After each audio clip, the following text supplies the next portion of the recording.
I think sport is an integral part of a boy's upbringing. I think that's where he learns how to communicate through his experiences, that interpersonal communication within an environment. The life skills that are learned through sport, through winning and losing, sharing that with a teammate, and the importance of the dedication, once making the commitment and seeing that through.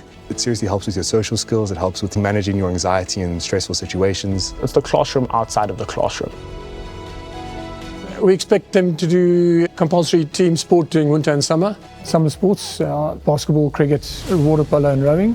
And individual sports, they can choose from golf, swimming and tennis. Winter sports, they can choose between rugby and hockey. The individual sport being squash. When we come back after our August holidays, a season of athletics and soccer.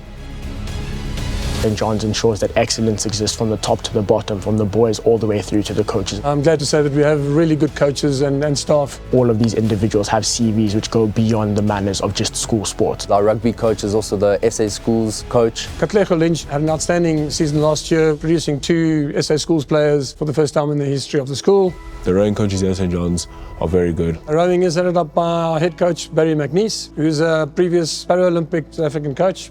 Our master in charge of tennis is Jared Pauls. He's a schoolmaster. He's an avid tennis player himself. In the swimming space and aquatics, we've just acquired John Mark de Cavallo. He's a national water polo player himself. And then obviously our head coach of water polo, Vladimir Trinic. He's one of the greatest coaches you'll come across. Similarly, in the basketball department, we've got Coach Clem, who has put together one of the best tournaments that we've seen in recent history. Clement Cock has made a huge impact in the short space of time. And in hockey, Gilbert de Villiers, he's come on board. He's an outstanding coach with much experience and expertise. Imbongani Ntini, who's taken over as our professional cricket coach. Also acquired Gerard Mitchell, who's taking over our head coach role in squash, and is a provincial national player himself.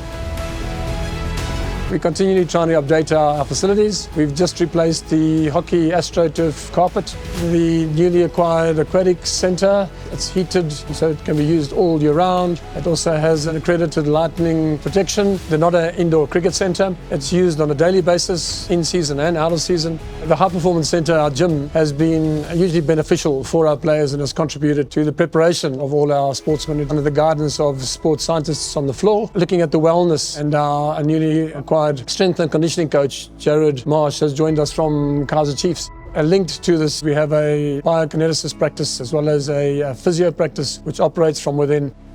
But also being able to watch sports is one of the biggest things. I mean, the war cries on Saturday when we do those for first teams. There's no greater feeling than hearing that war cry bounce off the Solar Fortress and coming back to you. It just gives me goosebumps. It's us supporting each other, being one with each other, and understanding that the school doesn't stand unless we're there for each other. Once a boy puts a jersey on, water polo cap, a basketball vest, he becomes a different animal because it's his school. As we always try to say, you've got to play for who you love behind you, not for who you hate in front of you. And I think they do that. It's a very unique place for a boy to be in.